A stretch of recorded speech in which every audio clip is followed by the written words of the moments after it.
Hi, I'm Maurice Monroe. My story for tonight is a hand-me-down, friends. Isabella Carnage told Pac, and then Pac told me, now I'm going to tell you.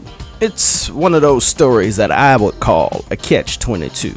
There's this old saying about securing your own safety belt before you get to the others. In this story here, what if your life was in a perpetual nosedive? I tell you, friends, I do not think I'd get too far in this universe. Name of this story tonight is A Hero Never by Montsho Shelby. The dust of the plains was sick with death.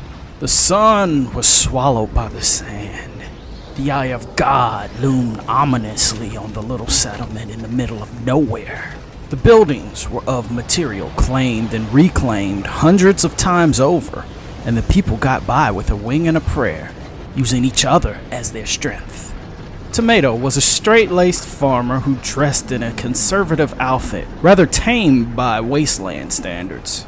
He went out to his garden to retrieve coffee for his morning drink that was more dirt than bean. Through the haze of the open fields and the relentless onslaught of nature's fury, he could make out the couple, Mr. Man and his wife Gus. He was in his 50s, which was basically an elder in the times they lived, and Gus was in her early 20s.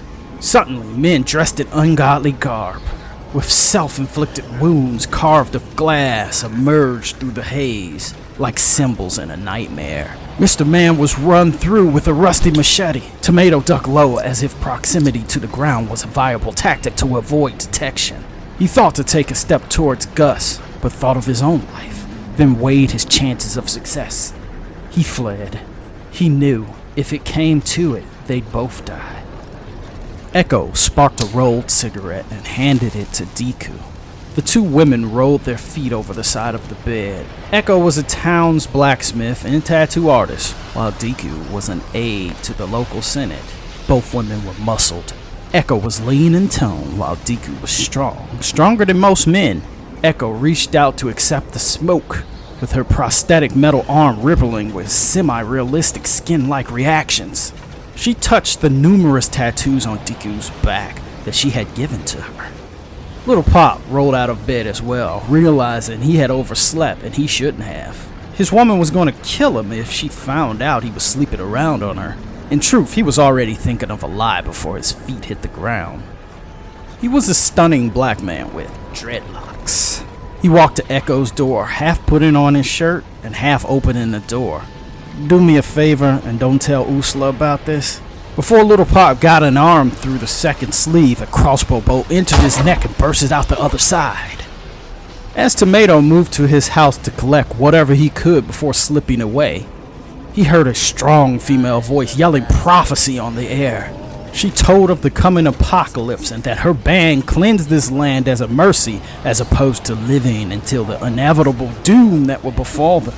He got a glimpse of the reflective shards of glass that jutted from her face and the small mirrors that served as a lighthouse in the storm. He also saw a man with filed teeth and a hood that had the collected eyes of those unfortunate souls he reaped on his way through his lost settlement.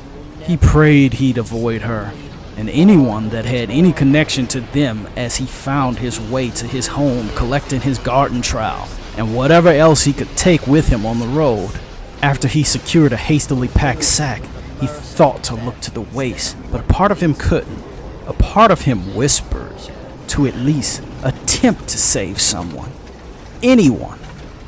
Deku ran to the door and dragged Little Pop back into the house by the legs, then shut the door. She grabbed a wrench that was set next to a workbench. Echo grabbed the only weapon she had in her possession at the moment, which was an umbrella fashioned into an unassuming sword point. She laid down next to Little Pop in hopes of appearing to look like she was just a random victim of the massacre, while Deku waited behind the door, wrench in hand. When the door swung open, a raider with filed teeth and glass shards jammed into his face surveyed the landscape, with his crossbow leading the way as surely as a lantern.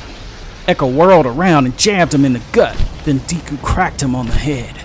He was dead before he could even cry out. A second raider emerged from the sandstorm and charged the two women. He came with a raised machete high until a garden spade jammed quickly into his neck, doubling him over. Deku cracked the man over the head for good measure, whether he was dead or not. "Are you okay?" Tomato started to say, until they heard the sound of prophecy being spewed from the storm. The eyes of the basilisk being thrown around in the same vein as the end of days and the blessed peace and mercy of death. The two women pulled Tomato inside and slammed the door. As the procession neared, they could hear the sound of the deaf prophet near and the sound of doors being kicked in. They waited for that door to be kicked in and the swarm of raiders to send them to the great beyond. But death, as it were, passed on to another house. All three of the survivors agreed this town was lost, and there was nothing left here but death. They picked up whatever they could and figured they'd make their way through the storm to safety. After grabbing whatever they could carry that could easily fit in a bag, they ventured into the storm. They saw only the flickering glints of light from remnants of mirrors and glass these cultists used to decorate their bodies. As the three reached what felt like the end of their small settlement, three bright eyes followed them and charged to snuff them out and send them to mercy. Tomato took aim at the figures in the dust, and when he found the strength, he released. But his newly acquired crossbow string snapped unceremoniously. Deku, being the biggest of the three, took a step forward and crashed into the raiders that hounded them like a wave, and Echo stood at her side. Squared up with nothing but a garden trowel, Tomato took a swing at the jagged tooth raider and missed. The counterattack was not a gentle thing, which threw their assurances of a merciful death out of the window. The raider's machete smacked onto Tomato's face, taking his right eye completely.